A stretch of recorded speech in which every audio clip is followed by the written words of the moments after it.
നിങ്ങളുടെ mail I D തുറന്നാൽ ഇതാണ് അവസ്ഥ. ചവറ് പോലെ മെയിൽ വന്ന് കിടക്കുന്നുണ്ടോ? എനിക്ക് കിടക്കുന്നുണ്ട്. ആവശ്യമുള്ളതും ഇല്ലാത്തതും ഒക്കെ ആയിട്ടുള്ള ഒരുപാട് ചവറ് മെയിലുകൾ വന്ന് കിടക്കുന്നുണ്ട്. ഇതേ അവസ്ഥയിലാണ് നിങ്ങൾക്കുള്ളെങ്കിൽ ഇത് എങ്ങനെ ഒഴിവാക്കാം, ഇനി എങ്ങനെ വരാതെ നോക്കാം എന്നുള്ളത് ഞാൻ ഡീറ്റെയിൽ ആയിട്ട് പറഞ്ഞുതരാം. ആദ്യമായിട്ട് കാണുന്നതിന് പേജ് ഫോളോ ചെയ്ത് നിങ്ങളുടെ ഫ്രണ്ട്സിനും കൂടെ ഷെയർ ചെയ്ത് കൊടുക്കുക. അപ്പോൾ അതെന്താ എങ്ങനെയാണെന്നുള്ളത് ഞാൻ പറഞ്ഞുതരാം. ജിമെയിലിൻ്റെ പുതിയൊരു അപ്ഡേറ്റ് വന്നിട്ടുണ്ട്, അതിലാണ് ഉള്ളത്. അപ്പോൾ അപ്ഡേറ്റഡ് അല്ലെങ്കിൽ നിങ്ങൾ ഗൂഗിളിൻ്റെ പ്ലേ സ്റ്റോറിൽ പോയിട്ട് ഈ ഒരു ജിമെയിൽ നിങ്ങൾ അപ്ഡേറ്റ് ചെയ്യുക. അതിനുശേഷം നിങ്ങൾ ഫസ്റ്റ് നിങ്ങളുടെ മെയിൽ ഓപ്പൺ ചെയ്യുക. ഞാൻ സ്ക്രീൻ റെക്കോർഡ് കൊടുക്കുന്നുണ്ട്. ഇത് മെയിൽ ഓപ്പൺ ചെയ്യുക. മെയിൽ ഓപ്പൺ ചെയ്തത് ലെഫ്റ്റ് സൈഡിൽ നിങ്ങൾക്ക് 3 ലൈന് കാണാൻ പറ്റും. ഇവിടെ അവിടെ പ്രസ് ചെയ്യുക.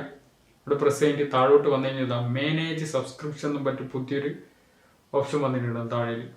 അതെടുക്കുക.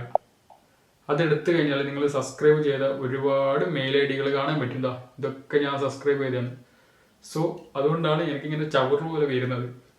നിങ്ങളുടെ ചിലപ്പോൾ ഇതുപോലെ സബ്സ്ക്രൈബ് ചെയ്തിട്ടുണ്ടാവും. ഇതെങ്ങനെ അൺസബ്സ്ക്രൈബ് ചെയ്യുക എന്നുള്ളത് തൊട്ടപ്പുറം മെസ്സേജിൻ്റെ ഇവിടെ മെസ്സേജിൻ്റെ ഒരു സിമ്പിളും ഒരു മൈനസ് ഉള്ളത്. നിങ്ങൾക്ക് ഏത് മെയിൽ ഐ ഡിയാണ് അൺസബ്സ്ക്രൈബ് ചെയ്യേണ്ടത് അവിടെ ഈ ഒരു മെസ്സേജിൻ്റെ മൈനസ് ഐക്കണിൽ ക്ലിക്ക് ചെയ്യുക. എന്നിട്ട് ഇവിടെ അൺസബ്സ്ക്രൈബ് എന്നുള്ളത് കാണാൻ പറ്റും. ഇത് കണ്ടോ, അൺസബ്സ്ക്രൈബ്.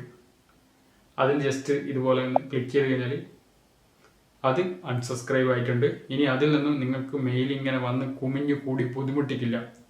സിമ്പിളാണ്, ചെയ്തു നോക്ക്. എന്തെങ്കിലും ഡൗട്ടോ കാര്യങ്ങളോ ഉണ്ടോ ജസ്റ്റ് ഒന്ന് കമൻറ്റ് ചെയ്തായി ഞാൻ റിപ്ലൈ ചെയ്യാം. Okay, by.